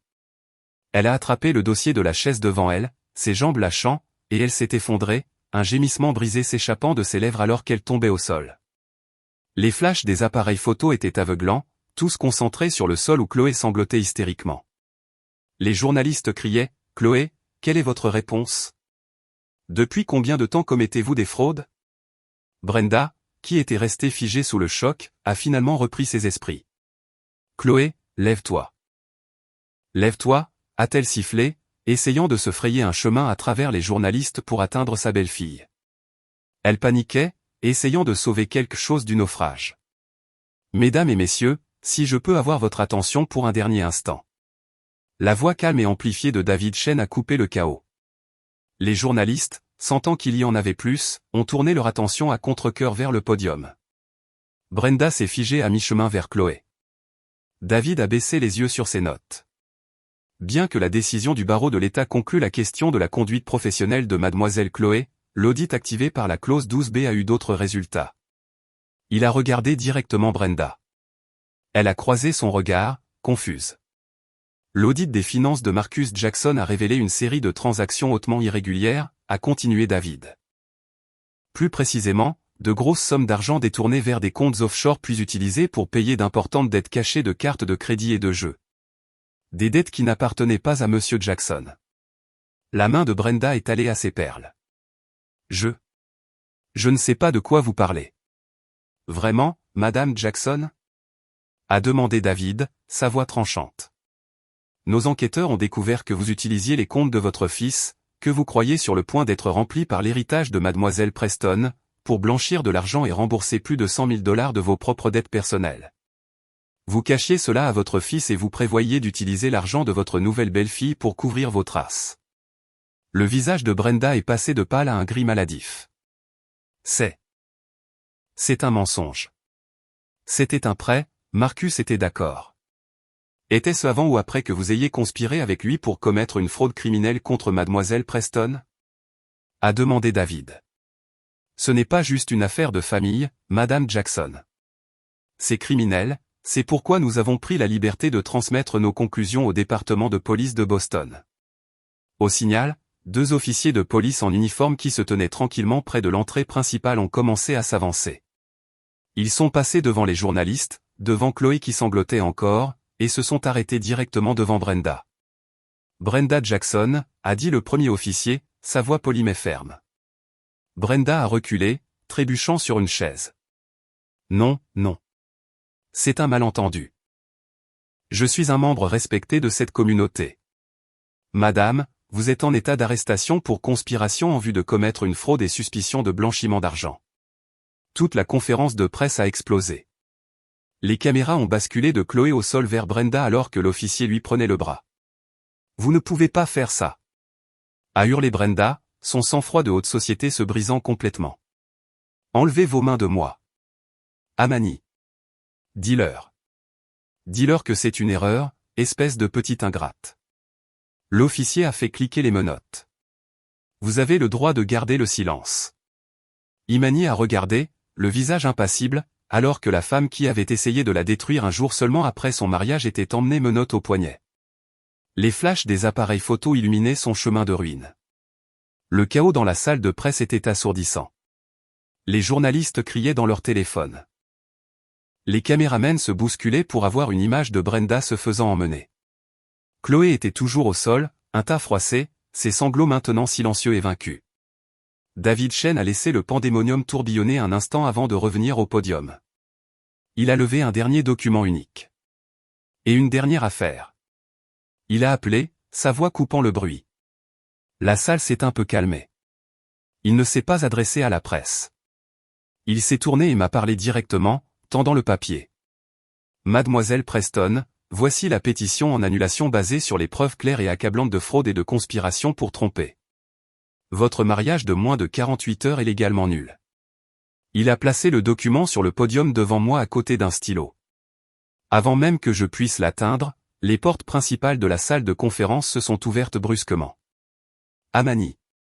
Marcus. Il avait dû payer sa caution. Il ressemblait à un homme sauvage. Son costume était froissé, sa cravate avait disparu, et ses yeux étaient rouges et frénétiques. Il a bousculé un garde de sécurité et a couru vers l'estrade. Amani, ne fais pas ça, s'il te plaît, ne signe pas ça. Il a essayé de grimper sur le podium, mais 2 gardes lui ont saisi les bras, le retenant. Il s'est débattu contre eux, sa voix se brisant. Ce n'était pas moi, Amani. Je le jure, c'était elle. C'était ma mère. C'était Chloé. Elles m'ont mis les mots dans la bouche. Elles m'ont dit quoi faire. J'essayais juste de. Il a arrêté de se débattre, son visage s'effondrant. Je t'aime, a-t-il étouffé. S'il te plaît, Amani. Je t'aime. Pas l'argent. Je ne savais même pas pour l'argent. Je voulais juste. S'il te plaît, donne-moi une autre chance. On peut arranger ça. Toutes les caméras dans la pièce, tous les micros, tous les yeux se sont tournés de lui vers moi. Ils attendaient de voir si la puissante PDG était toujours juste une épouse. Attendaient de voir si l'amour qu'elle pensait avoir était sa dernière faiblesse. J'ai regardé Marcus. J'ai regardé l'homme que j'avais aimé, l'homme qui m'avait tenu et m'avait menti en face, l'homme qui pleurait et suppliait maintenant alors que son monde s'effondrait. J'ai vu le désespoir. J'ai vu la faiblesse. J'ai vu le mensonge. Puis j'ai baissé les yeux sur le papier. J'ai pris le stylo. Je l'ai débouché avec un petit clic définitif. Et alors que mon mari regardait, j'ai pressé le stylo sur la ligne de signature et d'une main calme et stable, j'ai signé mon nom. Je l'ai annulé. Je l'ai effacé. David Chen a pris le papier. C'est fait. La salle de presse était une maison de fous. Marcus était traîné dehors par la sécurité, criant toujours « Je t'aime, Imani ». C'était une erreur. Brenda était traitée par la police, et Chloé était toujours un tas sanglotant sur le sol. Un journaliste du Boston Globe, le premier à rassembler ses pensées, a crié la question qui était dans l'esprit de tout le monde. Monsieur Chen. David, pourquoi? Pourquoi un trust serait-il structuré comme ça? C'est close. Le piège fiduciaire. Ça semble vindicatif. On dirait qu'elle l'a piégé depuis le début. Tous les yeux, toutes les caméras se sont tournés vers David. Il s'est tenu calmement au podium et a attendu que le bruit s'apaise. Quand ce fut le cas, il s'est penché vers le microphone. C'est une question juste, a-t-il dit, sa voix résonnant d'autorité. J'ai connu Elias Preston pendant plus de 30 ans. Il était mon mentor et ce n'était pas un homme vindicatif. C'était un homme brillant et c'était un réaliste. Il a regardé autour de la salle, croisant le regard des journalistes. Il savait que l'entreprise de 50 millions de dollars qu'il laissait à sa petite fille ferait d'elle une cible pour le reste de sa vie. Il ne voulait pas qu'elle vive dans la paranoïa, se demandant constamment si un homme l'aimait elle ou son compte en banque. David a fait une pause, laissant la vérité de ses prochains mots atterrir. Alors il a construit un test, pas un piège. Un test de caractère. La clause du piège fiduciaire n'a pas été conçue pour punir une erreur innocente. Elle a été conçue pour punir l'intention. Elle ne pouvait être déclenchée que par un comportement actif, malveillant et frauduleux. Pensez-y. Un homme honnête, un homme qui aimait vraiment Amani, n'aurait jamais exigé qu'elle cède son héritage moins de 24 heures après leur mariage. Un partenaire honnête n'aurait jamais amené un faux notaire chez elle. Une famille honnête ne l'aurait jamais poursuivi pour saisir ses actifs. David a regardé la scène chaotique près de la porte. Cette clause, la clause 12B, ne pouvait être activée que par la cupidité. C'était une serrure que seul un voleur essaierait de crocheter. Monsieur Elias disait toujours, on ne blâme pas le coffre-fort pour les choix des braqueurs de banque. Cette famille n'a pas été piégée. Elle a été exposée. Ils ne sont pas juste tombés dans un piège. Ils l'ont construit, posé, et ont ensuite claqué la porte sur eux-mêmes. Ce n'est pas vindicatif. C'est la justice. La conférence de presse a été une bombe qui a vaporisé leur vie entière. Les retombées n'ont pas été lentes. Elles ont été immédiates et brutales. Pour Marcus, l'audit déclenché par la clause 12B a été une boîte de Pandore. Les enquêteurs de Genesis Legacy, chargés de protéger les actifs d'Amani, ont fouillé toutes ses finances. Ils ont découvert les dettes de jeu, les prêts à taux d'intérêt élevés, et le plus accablant, une série de virements illégaux que Marcus avait effectués des mois avant même de me rencontrer, liés à son projet crypto unique. C'était de la pure fraude non diluée. Nous le voyons dans une salle d'audience, non pas pour m'avoir menacé, mais pour avoir fraudé ses autres investisseurs. La voix du juge est impitoyable. Coupable sur tous les chefs d'accusation. Le marteau tombe comme la hache d'un bourreau. La fois suivante où nous voyons Marcus, son costume de créateur a disparu, remplacé par une combinaison orange vif. Il est assis sur un lit étroit dans une petite cellule en béton, la tête dans ses mains, un homme brisé. Le sort de Chloé a été tout aussi rapide. La suspension d'urgence du barreau de l'État est devenue une radiation permanente. La vidéo d'elle tentant de tendre une embuscade à la conférence de presse, combinée aux preuves du faux notaire, en a fait une affaire classée. Mais le cabinet d'avocats pour lequel elle travaillait l'a licenciée immédiatement pour violations éthiques. Et avec sa réputation en ruine, personne d'autre ne l'embaucherait. Nous la voyons, ses tailleurs stricts troqués pour un tablier vert taché et un badge en plastique qui dit juste Chloé. Elle travaille comme barista dans une chaîne de café générique. Un client lui crie dessus pour avoir trompé sa commande. Et Chloé, la femme qui contrôlait autrefois les salles de conseil, ne peut que gémir « Je suis désolé, monsieur. Je vais le refaire pour vous. » Brenda a évité la prison de justesse. Elle a été reconnue coupable de blanchiment d'argent et de conspiration, mais son âge et un avocat coûteux lui ont valu une probation. Mais la probation était assortie d'une condition, restitution complète. Chaque actif qu'elle possédait a été saisi. Nous la voyons dans une maison de vente aux enchères stérile, assise au dernier rang, invisible, regardant ses boucles d'oreilles en diamant, ses fourrures, ses meubles anciens, et enfin son condo de luxe bien-aimé être vendu pièce par pièce pour payer les dettes qu'elle pensait que l'argent d'Amani couvrirait. Ses amis mondains ne répondent plus à ses appels. Son nom est traîné dans la boue dans la société de Boston. Sa scène finale est elle seule dans un petit appartement subventionné par l'État, son règne en tant que reine de la famille terminé. 6 mois avaient passé. Je suis entré dans une chaîne de café générique très éclairée du centre-ville, le genre avec du café médiocre et de la mauvaise musique. Derrière le comptoir, essuyant la machine à expresso, se trouvait une femme en tablier vert taché. Sa manucure coûteuse avait disparu, remplacée par du vernis écaillé et du marc de café sous ses ongles. C'était Chloé. Elle a levé les yeux quand la cloche de la porte a sonné et son visage s'est figé. Elle m'a fixé, les yeux remplis d'un ressentiment amer familier. J'ai marché jusqu'au comptoir et elle n'a pas bougé, m'a juste regardé, sa main agrippant le chiffon sale. « Qu'est-ce que tu fais ici ?» a-t-elle finalement craché, la voix basse et rauque. « Es-tu venu ici pour jubiler ? Pour voir à quel point je suis tombé bas ?» J'ai regardé la femme qui avait essayé de me ruiner avec une telle arrogance décontractée. Je n'ai rien ressenti, pas de colère, pas de pitié, juste rien. Non, Chloé. Je ne suis pas ici pour jubiler, ai-je dit, ma voix calme. Je suis venu livrer un dernier message. Elle s'est raidie, s'attendant clairement à une autre poursuite, un autre coup juridique. Je suis venu te dire que j'ai racheté les dettes impayées de ta mère. Les yeux de Chloé se sont écarquillés de confusion. Quoi ? Les dettes de Brenda ? Celles qu'elle devait encore après sa restitution. Les privées, celles qui étaient sur le point de l'envoyer en prison pour non-paiement. Je les ai achetées. Elles sont payées intégralement. Elle n'ira pas en prison. Chloé m'a juste fixé, complètement stupéfaite. Le chiffon dans sa main était immobile. Pourquoi ? A-t-elle chuchoté. Pourquoi ferais-tu ça ? Après tout ce qu'elle a fait. J'ai pris une respiration. Parce qu'elle est la mère de Marcus. Et malgré les mensonges, malgré la fraude, malgré tout ce qu'il était, il était autrefois l'homme que j'aimais. Mon grand-père m'a tout appris sur la justice, Chloé.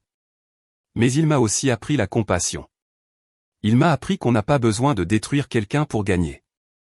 Une petite lueur d'espoir est apparue dans les yeux de Chloé. Alors, tu nous pardonnes ? J'ai levé la main, l'arrêtant. Non, ne te méprends pas. Ce n'est pas un pardon. C'est une clôture. C'est moi qui ferme le livre sur votre famille pour toujours. La dette est payée. Ma dette envers le passé est payée. J'ai fini. J'ai placé un billet de $20 sur le comptoir. Et Chloé, ne me contactez plus jamais. Aucun de vous. C'est la fin. Je me suis tourné et je suis sorti du café, la laissant là, stupéfaite et enfin silencieuse. Je ne me suis pas retourné. Je me tenais devant la pierre tombale en granit simple et élégante. Elias Preston, un homme sage qui a bâti un héritage.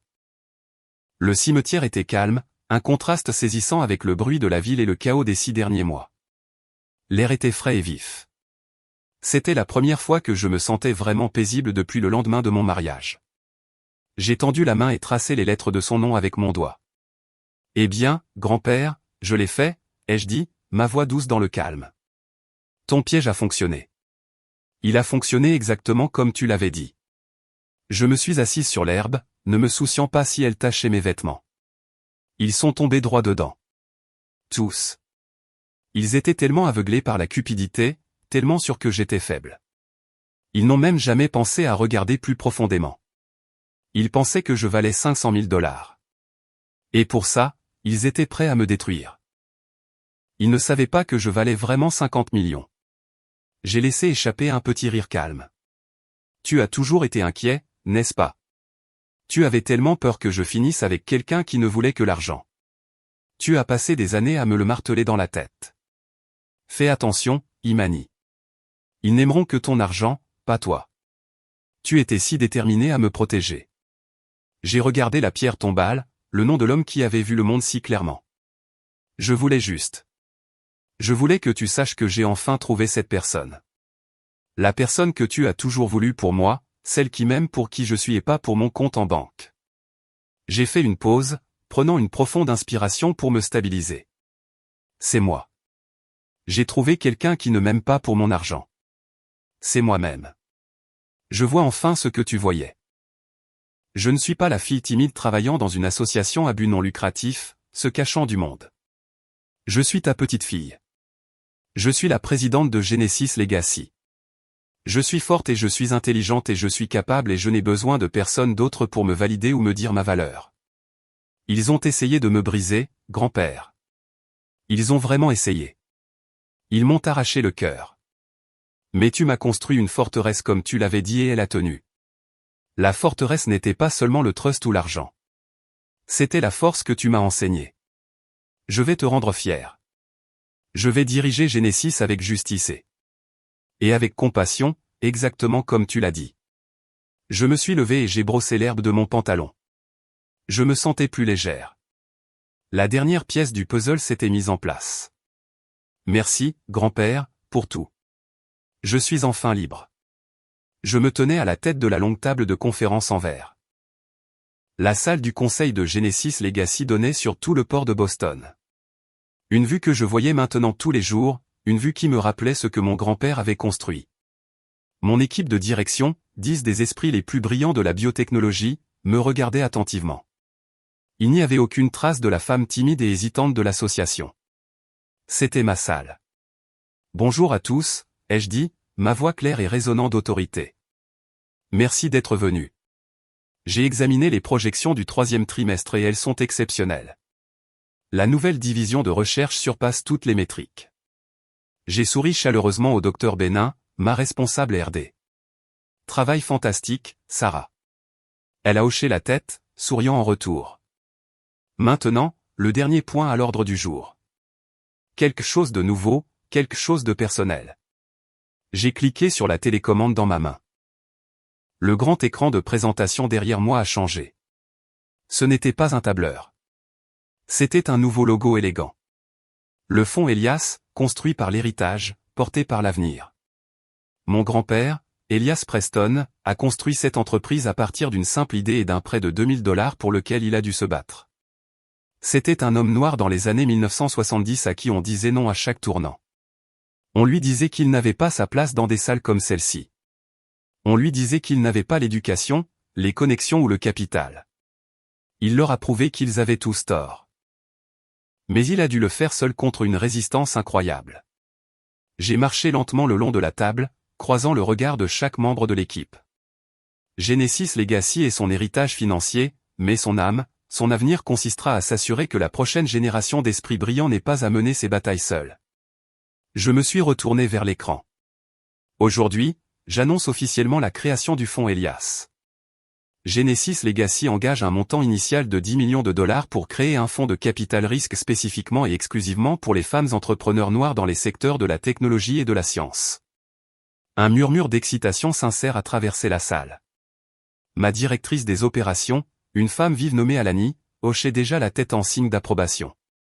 Le monde est plein de femmes brillantes, ai-je continué, ma voix sonnant avec passion. Des femmes à qui on dit non. Des femmes qui sont sous-estimées. Des femmes à qui on dit que leurs idées sont mignonnes ou petites. Des femmes qui sont négligées parce qu'elles n'ont pas le look ou ne rentrent pas dans le moule ou n'ont pas les bonnes connexions. Ce fonds n'est pas une charité. C'est un investissement. C'est un pari sur l'actif le plus sous-évalué et le plus puissant de l'économie américaine, les femmes noires. Nous les trouverons. Nous les financerons. Et nous construirons l'avenir ensemble. C'est le véritable héritage de Genesis Legacy.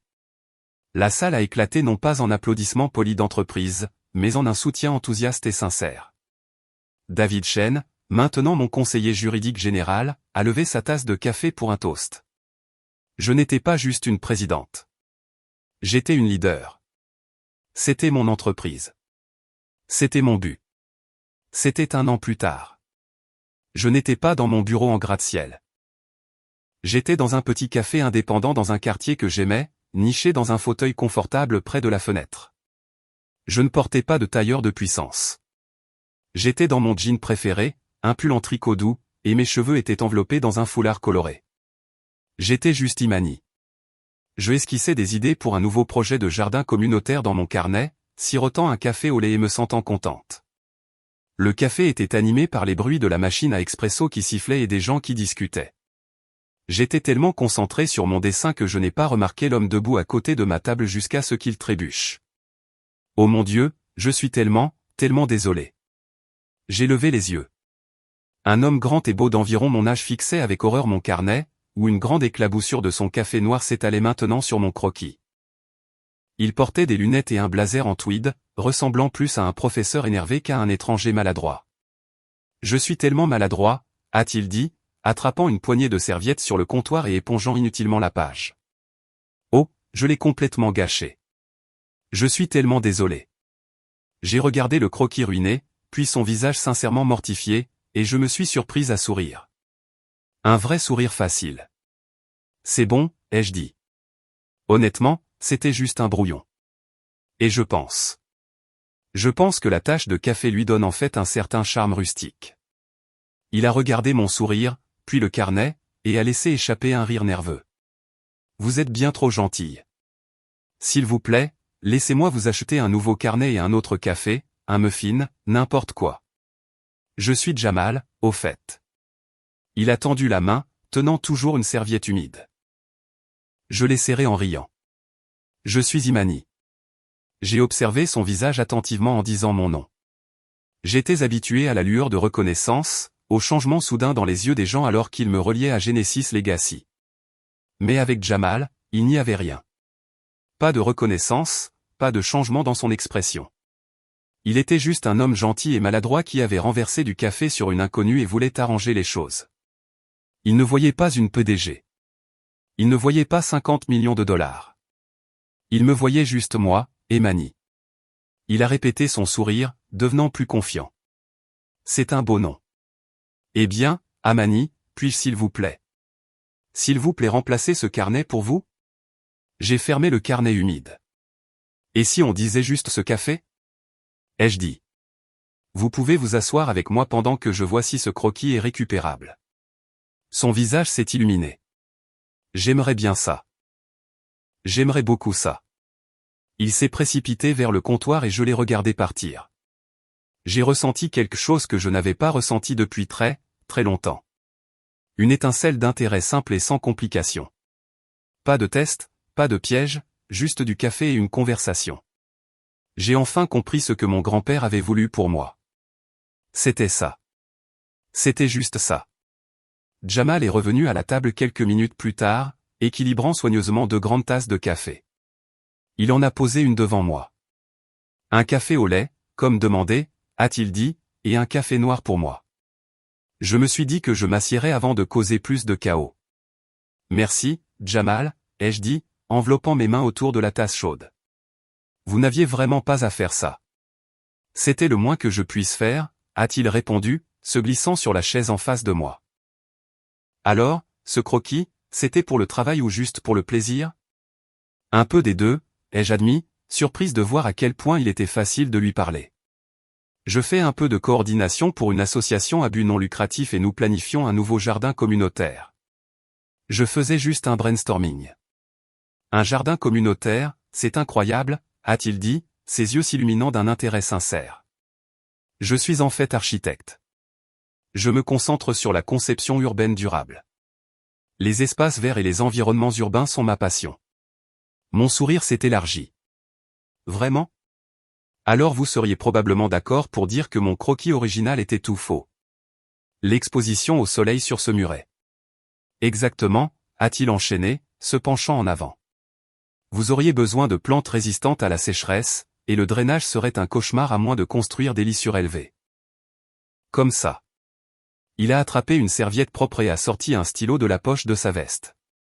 Il a commencé à esquisser, sa main bougeant rapidement et avec confiance. Il parlait tout en dessinant, expliquant les concepts de lumière et de débit d'eau. Il était brillant et passionné et complètement sans prétention. Nous avons parlé pendant 1 heure. Nous sommes passés de la conception de jardin à l'architecture, à nos endroits cachés préférés à Boston, à des histoires drôles sur nos jours d'université. Il n'a jamais demandé ce que mon association payait. Il n'a jamais demandé où je vivais ou quel genre de voiture je conduisais. Il a juste parlé. Il a écouté. Il a posé des questions intelligentes.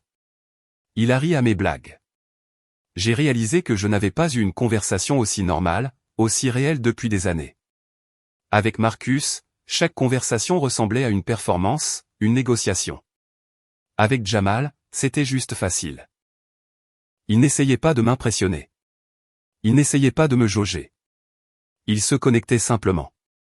Finalement, il a regardé sa montre et ses yeux se sont écarquillés. Oh, waouh. Je suis ici depuis presque 2 heures. Je suis tellement désolé, j'ai une réunion pour laquelle je suis complètement en retard.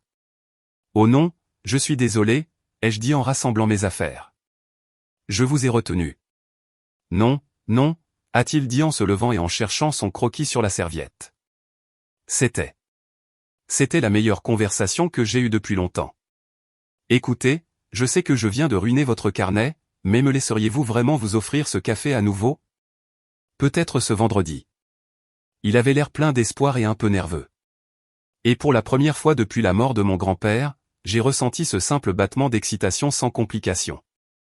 J'aimerais bien ça, ai-je dit, ma voix stable. J'aimerais beaucoup ça. Il a rayonné, m'a fait un petit signe de la main et s'est précipité hors du café. Je suis resté assise là longtemps après son départ, regardant juste la chaise vide. J'ai ramassé mon carnet ruiné, les taches de café maintenant sèches, un rappel permanent de notre rencontre. J'ai souri, un vrai sourire sincère qui a atteint mes yeux. J'étais libre. J'étais entière. Et j'étais enfin vraiment prête pour un nouveau départ. Un départ que je construirais entièrement selon mes propres termes. La leçon la plus puissante du voyage d'Imani est que votre estime de soi ne doit jamais être cachée ou compromise au nom de l'amour. Imani a cherché une connexion authentique en prétendant être moins qu'elle n'était, seulement pour attirer une famille définie par la cupidité. La sage planification de son grand-père n'a pas seulement protégé son argent. Elle a créé un miroir qui a forcé ses traîtres à révéler leur vraie nature. En fin de compte, le plus grand héritage d'Imani n'était pas les 50 millions de dollars, mais la réalisation que la véritable force vient de l'intérieur et que vous devez construire une vie basée sur votre propre valeur authentique. Si cette histoire de justice et de découverte de sa propre force a résonné en vous, cliquez sur j'aime et abonnez-vous pour plus d'histoires sur la façon